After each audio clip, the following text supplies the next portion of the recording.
Bonjour, je suis Lionel Costa, responsable au Labo Fnac. Le Labo Fnac, c'est quoi? C'est un laboratoire qui existe depuis 1972. Notre vocation, c'est quoi? C'est informer le client sur la performance réelle des produits que nous testons. De la hi-fi à l'appareil photo en passant par les ordinateurs, les enceintes, les casques et les smartphones. Si vous êtes fan de séries télé et même de séries télé plutôt zombies type Walking Dead, vous avez sûrement été confronté au problème. Vous êtes sur une scène, vous êtes pris dans l'action, partie sombre, partie très sombre de la série, vous entendez des bruits, vous entendez même une musique qui annonce quelque chose qui était indispensable de voir, mais vous voyez rien face à votre écran. C'est très handicapant quand on est complètement dans la série parce qu'on se dit mince, je n'ai pas vu ce que le réalisateur voulait me montrer dans cette série-là. Le taux de contraste, c'est l'information qu'il faut savoir, qu'il faut connaître pour justement vous protéger de ce type d'expérience. Le taux de contraste, c'est quoi? Mon écran, je lui demande d'afficher une image noire. Je mesure la quantité d'énergie, la quantité de lumière qu'il m'envoie, qui s'exprime en candela. L'idéal, c'est évidemment 0 candela. 0 candela, ça n'émet aucune lumière, on est dans un noir parfait. Le même écran, je lui demande d'afficher un blanc complet, un blanc 100%. Combien j'ai de candela? Aujourd'hui, on a deux technologies qui existent sur le terrain, c'est le OLED et le LCD. Le taux de contraste est souvent l'information que l'on donne pour différencier les deux. Pourquoi? Parce que le OLED n'émet pas de lumière quand on lui demande de faire du noir. Quand c'est du noir, c'est du 0. Et quand c'est du blanc, ça peut monter évidemment à 200, 300, 600 candela, même peut-être plus, selon les modèles. Et donc on se dit, bon bah, c'est 600 divisé par 0, ça n'existe pas. C'est pour ça qu'on dit un taux de contraste à l'infini. Contrairement au LCD, qui lui émet toujours de la lumière parce qu'il y a un rétroéclairage, et la lumière peut être 0,1 candela. Mais c'est quand même un niveau de gris qui monte, et donc on peut faire une division par 0,1, ce qu'on ne peut pas faire avec 0.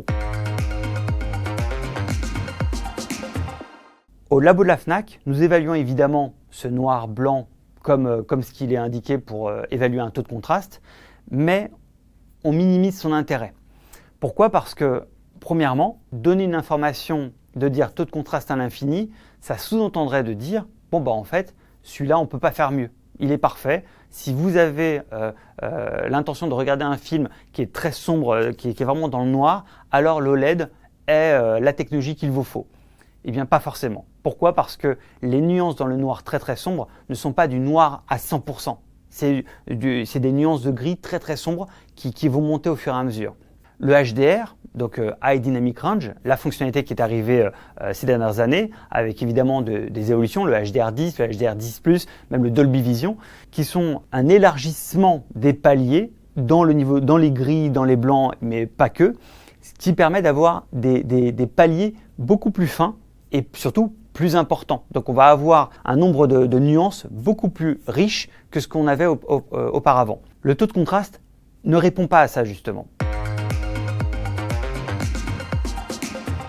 Nous au Labo Fnac, on essaie de donner une information qui n'est pas présente dans les fiches techniques, qui est plutôt celui de progressivité.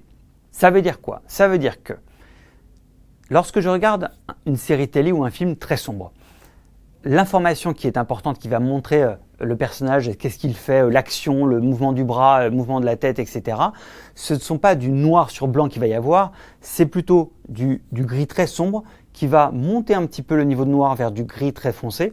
Et c'est cette information-là que je veux avoir. Pour pouvoir évaluer la réelle progressivité d'un écran, quel qu'il soit, d'un écran d'ordinateur, d'un smartphone, d'un téléviseur, on va pouvoir mesurer les différents niveaux de gris, du très très noir, enfin du noir absolu, jusqu'au blanc, vraiment en passant par chaque nuance. Et ainsi voir si la courbe est linéaire ou si au contraire, elle met du temps à décoller. Ça veut dire quoi si elle met du temps à décoller? C'est que si jamais je lui demande de me faire un gris très très sombre, on va imaginer quelque chose qui est très proche du noir mais qui est 5-10% plus lumineux, certains écrans ne vont rien m'afficher du tout. Il ne décollera pas, il n'affichera rien du tout.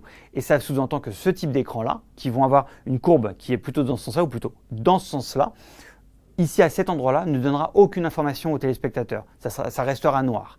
Donc pour comparer les OLED et les LCD, on a tendance plutôt nous à comparer donc la progressivité et on a trouvé un moyen de mesurer un taux de contraste non pas par 1 mais par 5, c'est-à-dire qu'on augmente de 5% le noir absolu en termes de blanc pour avoir un gris très foncé. et ainsi comparer la montée d'un OLED à partir du 5% de noir par rapport à un LCD qui lui a un rétroéclairage. Et là, on se retrouve avec des courbes qui peuvent être comparées. On s'est rendu compte aussi, c'est que le taux de contraste, ce n'est pas seulement que du noir vers le blanc. Parce que cette progressivité et ces dégradés-là, on a besoin qu'elles soient respectées et fidèles à ce que le réalisateur a voulu faire avec sa série ou son film ou son documentaire sur le rouge, le vert et le bleu. Pourquoi ? Parce qu'on a aussi des écrans télé qui ne sont pas forcément capables de fournir la même progressivité quel que soit son canal de couleur. Donc on mesure ça sur l'ensemble des couleurs et ainsi à la fin, on peut donner une information claire aux visiteurs, aux clients pour dire si vous avez déjà rencontré ce type de problème avec votre écran télé et que vous êtes attentif à cet élément-là, alors regardez la note de contraste et de progressivité. Plus elle est élevée et plus vous aurez de précision, de nuances dans les zones très sombres ou très lumineuses de ce que vous pouvez voir sur votre écran télé.